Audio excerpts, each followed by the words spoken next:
Thursday, the 12th of December, 2013. I am joined, as usual, by Stephanie Murphy and Andreas Antonopoulos. Hello. Hi, everyone. We're at the same table. Finally. Yay. So we have just completed, Andreas, much more so than Stephanie or I, have completed a rather whirlwind couple of days. First, the Argentinian conference, and now the conference in Vegas. And they were two, it seems like, very different events, but they kind of both speak to the same sort of exponential growth that we're seeing, not just in terms of pricing, but more importantly in terms of people who are interested, in terms of adoption, in terms of people who really are wanting to learn. We're all a bit tired here, but I thought it was really important that we, have a sit down while we have the opportunity to, because it happens so infrequently. We were talking about it before the show, and the last time that we were all in the same room to actually record something was at the San Jose conference, which was the first time that we had all met and the first conference that we attended about Bitcoin. So I just kind of wanted to talk about these two conferences that have just occurred in the context both of what's going on right now in Bitcoin, but also in the broader context of kind of the year that we've had and what has changed since we started this project, because we're not even a year into Let's Talk Bitcoin, and so much has changed that it feels like it's been 5 years. Andreas, the Argentinian conference started first. I was hoping that I could have gone to it, but it wound up not really working for me to go. I was very, very glad that you were able to attend and speak there. Can you kind of tell us about the event and what your impressions of it were, and just of Argentina broadly? I had the same feeling in Athens before that, and in Argentina. There's this palpable sense of purpose and principle and commitment and passion about Bitcoin that you simply don't get here in North America. And I think that contrast became so blatant after I left Argentina and came here and experienced the other side of that coin. We're really seeing a divergence of the communities. And it's a bit worrying for me because I live in San Francisco and I want to continue living in San Francisco. But it seems to me that the Bitcoin community in North America is increasingly engaging in this navel gazing and distraction over trivialities. Here we are in Argentina, and the narrative around Bitcoin, I had people come to me and say, my parents were tortured by the previous regime, and I come here in fear of my life, but it's so important to be here today. Who could say that at one of these conferences? The adage that in darkness the light shines brightest. I had that palpable sense when I went to the conferences in Athens and the conference in Argentina. Here in North America, we start with trying to explain to people why of Bitcoin, trying to divert the conversation from Bitcoin as a currency and a speculative investment to explaining the earth-shaking impact it can have for the other 6 billion. And then we have to talk about the how of Bitcoin. And that conversation was entirely unnecessary in Argentina. They already understand why. They want to know how, and they want it now. And so that's the same sense I got in Athens. And I think that's really what's happening in the rest of the developing world. For them, Bitcoin is not an occupation, an industry, an investment. It's not an opportunity to make VC money and strike it rich. It's an opportunity to divest oppressive regimes of their power and to achieve individual empowerment for liberty in some of the darkest conditions in the world, places where being involved in the community means risking your life, your health, your family. And they do it anyway, because they understand the power of this tool for affecting change, and not affecting change through the political process, but affecting change directly by removing the levers of power from government control over the currency. And they understand the importance of that, of defunding the war machine, of defunding the powers of oppression. And then I come to Las Vegas, and we're talking about who's raising the most VC capital and what the next payment application is so that we can enable frictionless shopping. Give me a break. I was really just disappointed. For me, the conferences in the developing world offer me an opportunity to gain perspective. To gain perspective as a white male English-speaking man who cannot have perspective within this environment, because I go to these conferences and I learn. I learn from the communities that are applying this on the ground in the front lines to affect massive societal change. And because of that, I've made the decision to limit my involvement in North America and Western Europe, and to spend 2014 focusing entirely in Southeast Asia, Eastern Europe, Middle East, and Latin America. Because there we're talking about using Bitcoin to affect massive change and not to enrich more bankers and not to help VCs.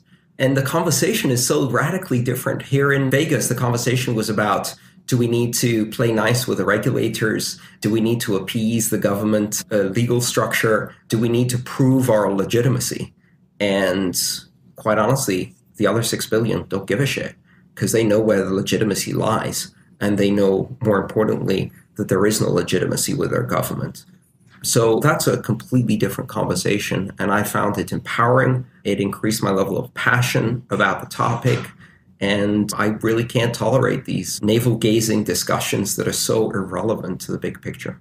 There's almost a correlation between the price of the ticket for a conference, between the type of people that you get with like the less expensive conferences catering to people who are more on the anarchic side or more on the core of Bitcoin is anonymity side. And then on the other side of it, you've got this ticket, I think at the door was $700 for the 2-day event for the Vegas thing. And at that rate, you've got people who are investors, you've got people who are looking. So, I mean, to a certain extent, they're catering the conversation. And I can understand why you're targeting all of your efforts where you feel like you can have the greatest impact. But does that mean that they shouldn't be having the conversation?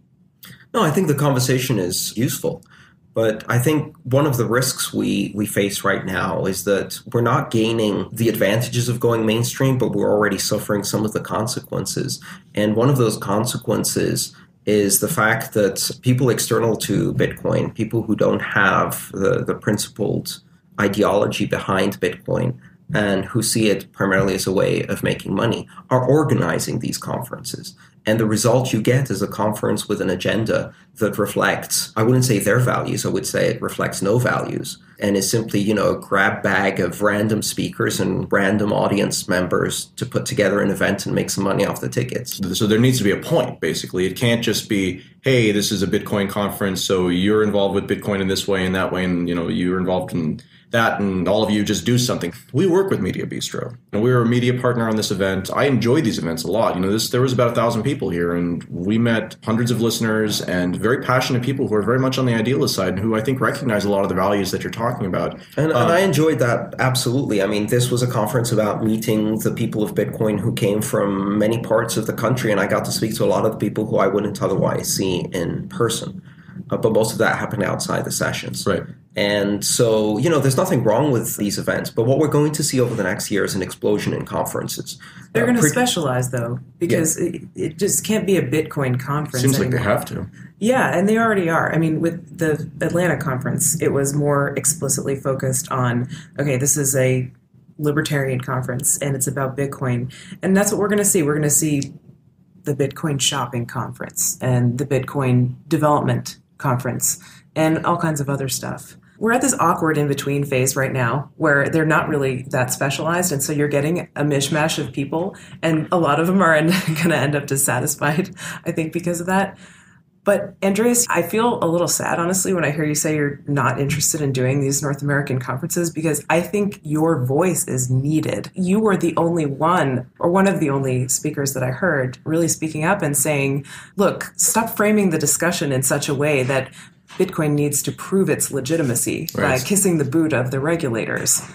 That's bullshit. And you called it out very courageously. And if you're not there to do that, someone else is going to have to do that, and it's too bad. So I think it's not just a matter of location. I think the issue here is what I would like to see in North America.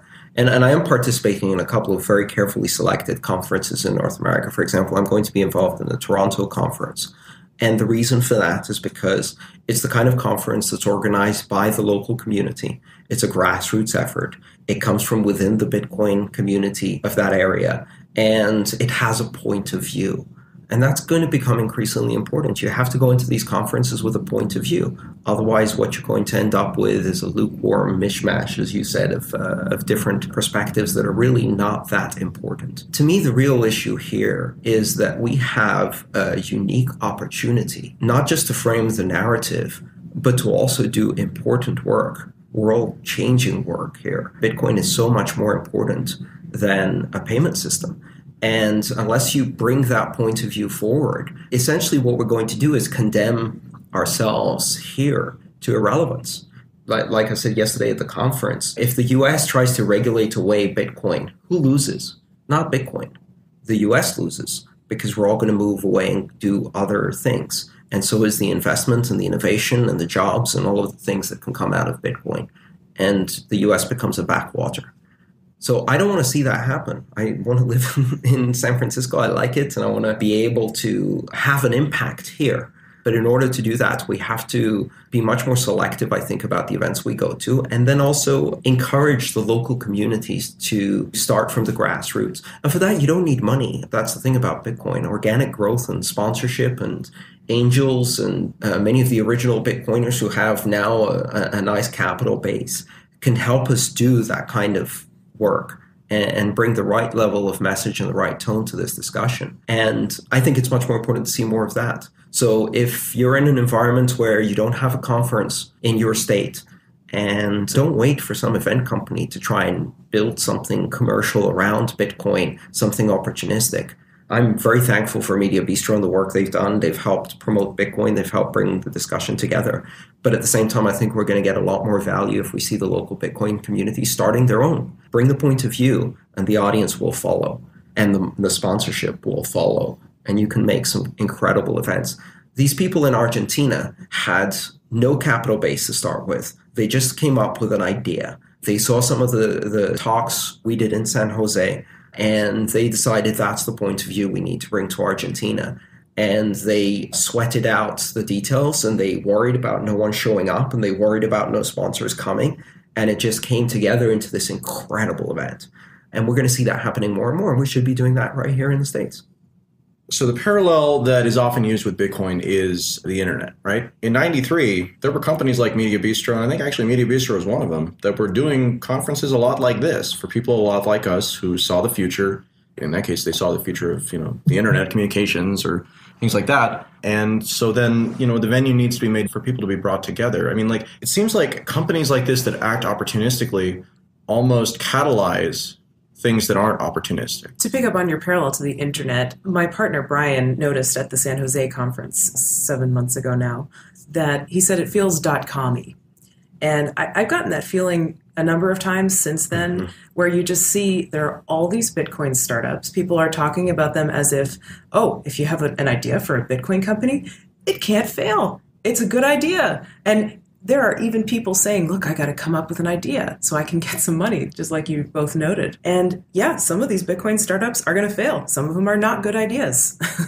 There is sort of some danger there for malinvestment of resources, of money, of just not paying attention to, like Andreas was saying, the bigger picture. But it's what dumb Bitcoin money. Can really do. And there's so much dumb money flowing into Bitcoin right now. This is the hot topic. Every VC on the planet. Dumb money, you mean people who don't understand Bitcoin. People who don't know what things. Who don't understand Bitcoin, but more importantly, don't understand why Bitcoin is important and what impact it can have on the world. And so I have no problem with VCs sitting around a table right now saying we need a Bitcoin strategy and we need to figure out how to get into this market.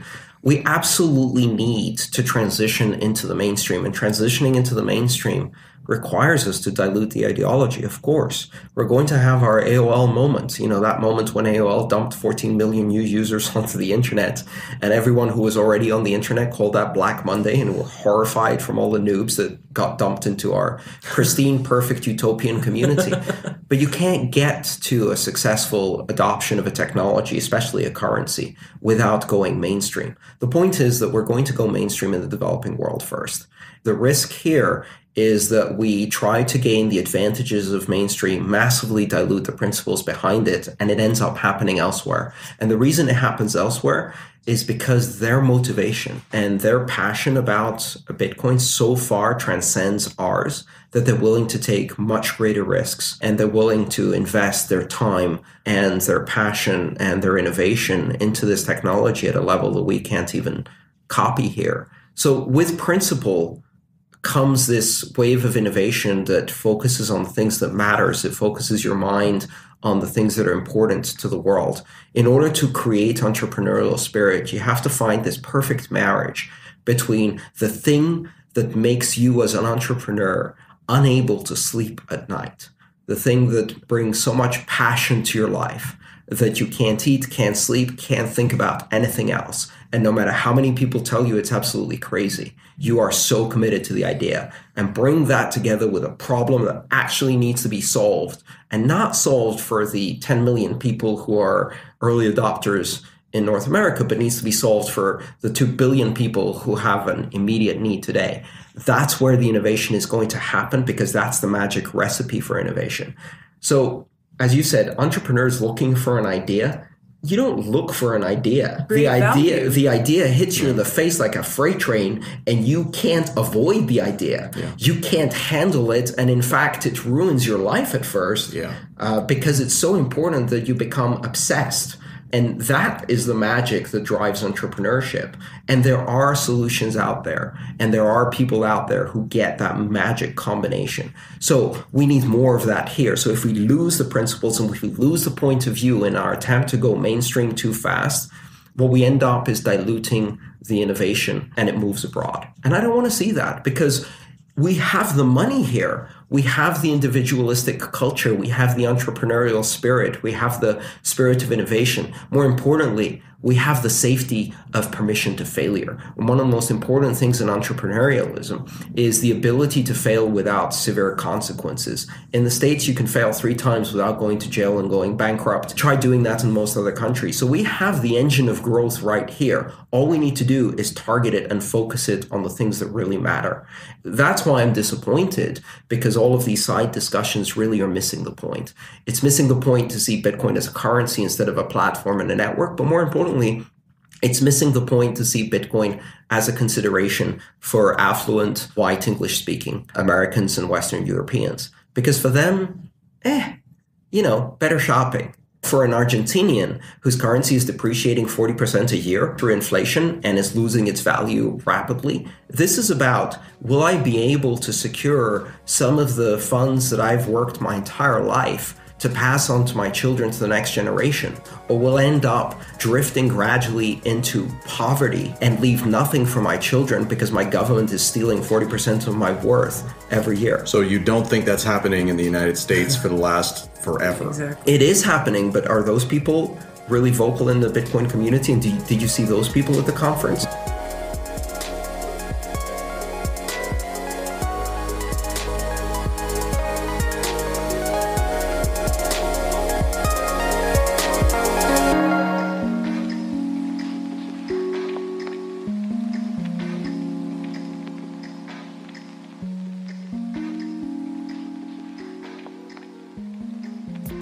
Hi, Stephanie here.